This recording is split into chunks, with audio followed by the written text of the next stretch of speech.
aku nggak cocok karena ternyata aku tuh takut sama darah kan.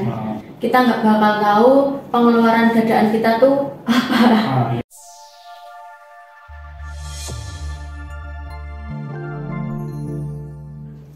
Halo Sobat Bisnis Kocok, we got you grow. Berjumpa lagi bersama kami di sesi bedah buku kali ini. Kali ini kita akan membahas buku dari Morgan Housel yang berjudul Psychology of Money. Lebih tepatnya kita akan membahas di bab 14 itu subjudulnya judulnya Kamu Akan Berubah. Oke, sebelum kita masuk ke pembahasan bukunya terlebih dahulu, saya ingin perkenalan. Saya Alex, saya ditemani dua rekan saya, ada Mbak siapa? Saya Amel, saya Vika.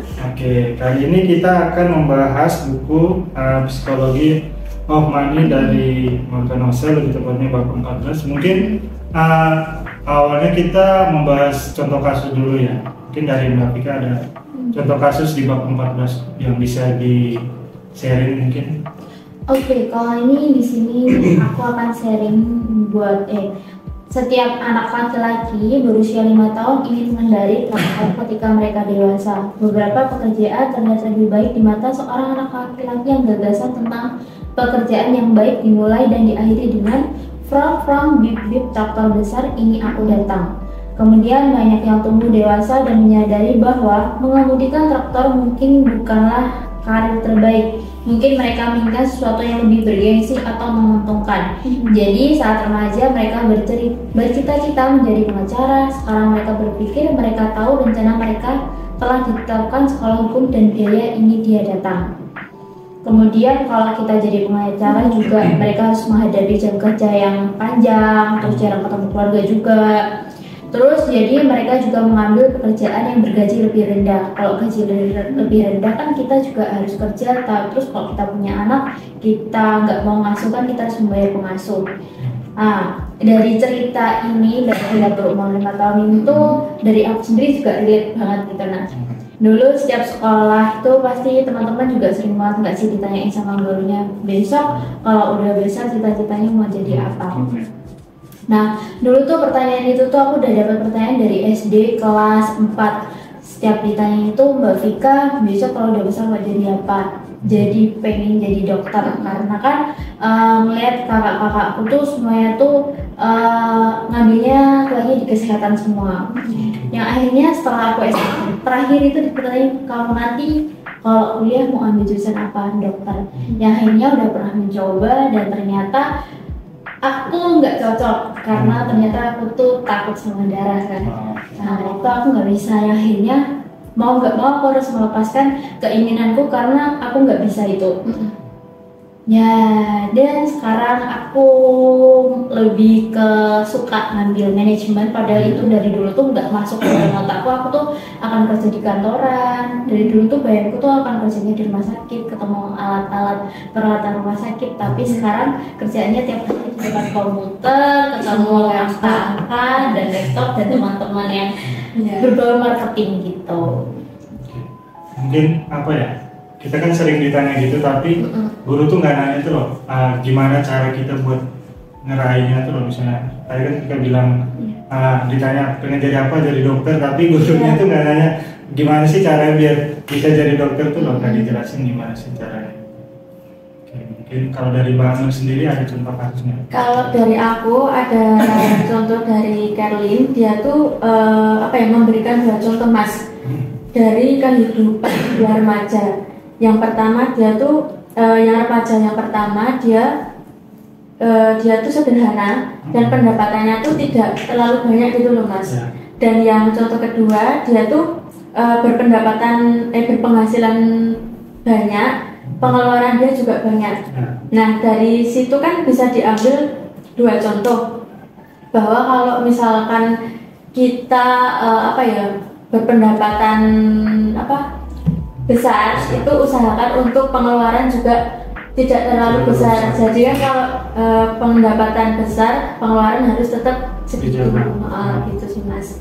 Terus contoh yang bisa saya ambil dari kehidupan saya itu lebih tepatnya kalau misalkan kita punya penghasilan yang besar, yang seperti dikatakan sama Kevin tadi, usahakan untuk tetap apa ya, untuk pengeluarannya nggak terlalu banyak. Di ini ya, di manage lagi ya. Ya, misalkan kita dari dulu misalkan pengeluarannya 15% gitu ya Mas. Usahakan untuk tetap 15% gitu. Kalau mau naik mungkin bisa, Ya. tapi nggak gede-gede amat. Jadi lebih apa ya? Lebih dibesarkan dalam menabung daripada pengeluarannya gitu. Karena itu juga mempengaruhi untuk kedepannya kan Mas. Gitu. Oke, lebih ke ini ya berarti manajemen ininya, keuangannya. Oke, mungkin dari aku sendiri ada contoh kasus nih, ada perencanaan keuangan jangka panjang itu sangat penting. Tapi banyak hal berubah baik di sekitar kita maupun tujuan dan keinginan kita sendiri. Mungkin ada satu hal yang dikatakan di buku ini, kita tidak tahu apa yang akan terjadi di masa depan. Hal lain yang perlu diakui, diri kita sendiri tidak tahu apa yang kita inginkan di masa depan. Sulit untuk membuat keputusan jangka panjang yang bertahan lama. Ketika pandangan kita tentang apa yang kita inginkan di masa depan kemungkinan besar akan berubah. Apa yang kita rencanakan tuh di masa depan tuh mungkin bisa berubah, tapi bisa berubah, bisa tercapai sih, tergantung dari apa yang kita kerjakan dan apa yang kita usahakan. Kita usahakan buat dapatin itu. Oke. Kita masuk ke pelajaran yang bisa diambil dari buku ini. Mungkin dari Kak Anu sendiri, pelajaran yang bisa diambil dari tempat itu sendiri apa? Kalau dari aku pembelajarannya tuh mungkin lebih memanage keuangan tadi, karena itu kan bakal berpengaruh untuk jangka panjang juga ya Mas. Kita nggak bakal tahu pengeluaran dadaan kita tuh apa. Ya gitu. Terus mungkin dari yang contohnya Mbak Vika tadi, kita kan sebagai manusia tuh punya cita-cita gitu ya Mas, untuk kedepannya pengen jadi seperti ini. Mungkin kalau udah waktunya kita kok keinginannya nggak tercapai, itu nggak apa-apa, mungkin jalannya bakal lebih baik lagi sih Mas. Mungkin itu ya tadi keuangan itu Ya. lebih ke ini ya, ini sih balik lagi ke bab sebelumnya di buku ini juga. Dibedain mana yang kebutuhan sama keinginan. Iya. Kita tuh sering susah tuh loh ngebedain apa yang kita butuhin sama apa yang benar-benar kita inginkan. Jadi kalau kita udah butuh atau ingin tuh duitnya tuh keluar sangat cepat gitu loh. Iya, apalagi ada TikTok ya Mas. Racun banget ya itu. Racun banget itu. Kalau buka kayak Shopee kayak gitu kan, kalau lihat wah ini ada barang bagus nih. Apalagi pas promo ya Mas ya. Kan itu kan masuk di keinginan kan, bukan kebutuhan. Oke, kalau dari Kak Tika sendiri? Kalau dari aku sih ngambil dari bab ini tuh kayak kita tidak tahu apa yang akan terjadi di masa depan. Terus ketahui bahwa Anda sendiri saat ini tidak tahu apa yang akan diinginkan masa depan adalah hal lain. Oke. Jadi kalau kecil kita tuh pengen ini, waktu dewasa kita jadinya ini. Jadi itu berbeda dari apa yang kita inginkan. Susah diprediksi. Iya. Susah diprediksi kan. Karena buat masa depan tuh kayak kita udah rencanain ini, tapi nanti tuh terjadinya tuh nggak sesuai yang kita inginkan gitu. Sama sih kayak kan aku kan ambil jurusannya kuliah kan informatika kan. Nah, cita-citaku tuh dulunya pas masuk kuliah ya pengen jadi programmer gitu kayak IT. Terus ujung-ujungnya masuknya marketing. Kan itu kan udah nggak sejalur ya sama jurusanku.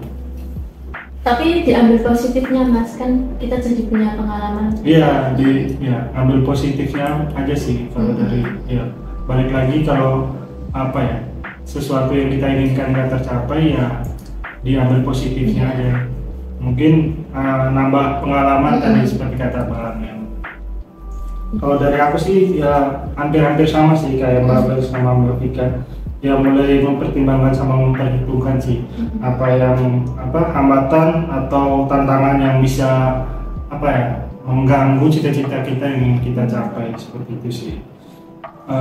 Lebih ke mempertimbangkan sih hambatan atau tantangan yang bisa mengganggu dari cita-cita kita. Oke, mungkin sekian pembahasan buku bab 14 dari Morgan Housel Psikologi of Money. Sebelum kita tutup, kita dari Kocok ingin memperkenalkan produk-produk dari kita yang bisa membantu bisnis teman-teman berkembang. Apa aja Kak produknya? Jadi kita tuh ada printer kasir, terus laci uang, scanner, terus printer ID card ya Kak ya. Iya. Terus juga saplis. Kalian bisa order langsung ke toko terdekat atau mungkin bisa juga kalau misal jauh langsung ke marketplace kita. Kita ada di seluruh Indonesia. Kita juga cetak ini ya, custom ya Kak? Custom juga bisa. Oke, mungkin sekian pembahasan buku bab 14 dari Morgan Housel yang berjudul Psikologi of Money. Saya dan rekan-rekan saya mengucapkan terima kasih.